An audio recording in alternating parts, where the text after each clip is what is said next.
everyone, it's me, Michelle and Tackett, and I'm going to do a video about Monolith Soft's supposed new game. Well, not supposed, they are doing a new game. But some people think it's Xenoblade Chronicles 3, like a new Xenoblade, or Xenoblade Chronicles X2, and I don't think that's it. Monolith Soft has created some of the best games on the Nintendo Switch, or any system, to be honest. And come on, we all do love the new Xenoblade Chronicles Definitive Edition, which is one of the best games ever made. The original one was incredible, but this Definitive Edition really makes it such an incredible game. Xenoblade Chronicles X, I think, is one of the most underrated video games I've ever played, and Xenoblade Chronicles 2 is my heart.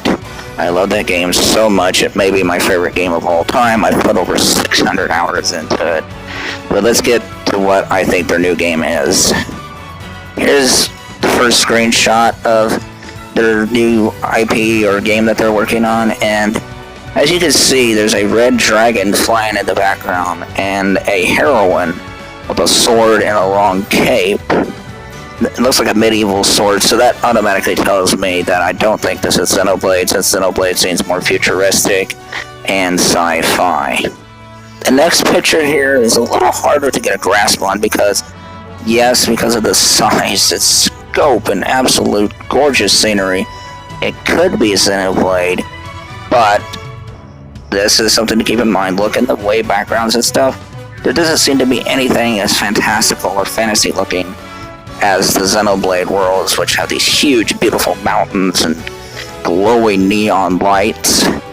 And the final picture shows a knight standing in front of a big mausoleum-looking building.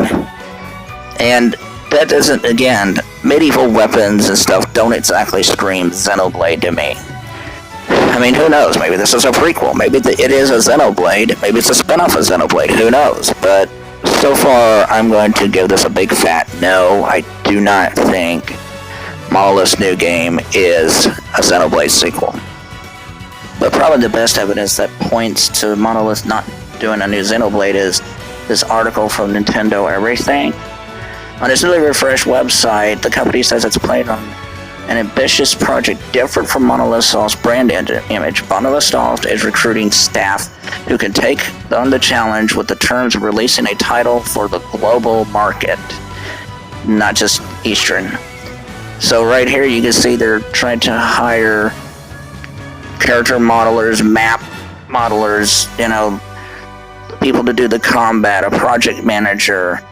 They want different positions, and all of this stuff just doesn't sound like Xenoblade. It really doesn't. I'm not trying to poop on everybody's parade that wants a new Xenoblade game, but this just does not sound like it. Just look at all the things they need. This seems more like an action fantasy game that's more Western. It's going to be Monolith Soft, but it's going to have a little bit of a Western influence in on it.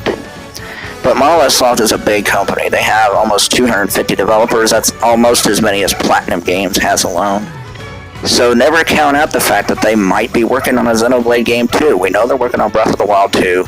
And the second game, that's more likely, seems like it's a new IP. Either way, it's a win-win situation. This company is just so good. They make incredible games. So let's be excited, gang. Thank you everyone for watching the video. And if you enjoyed this video, please give it a thumbs up. Leave a comment below. Tell me what you think. Do you think I'm right? Or do you think Monolith Soft is working on a new Xenoblade game and then I'm completely off my rocker? Go to our Patreon page and join for just as little as $3 a month. And you will get insight videos, behind the scenes, and you might even get to pick a topic or two that we can do. If you want to donate, just go to our PayPal, which will help us tremendously so we can get better equipment. And this is Michelle and Tackett, and my brother Sean, who right now is a little under the weather, but when he gets feeling better, he'll do some more videos. Thank you everyone, we love you, and goodbye. Finally, a shout out to our wonderful Patreons, Jeremy, Paul, Summer, and Carl. Thank you everyone. We have 4 Patreons already, and it's because of people like you that we get to do videos like this. We love you all. Peace out, and bye.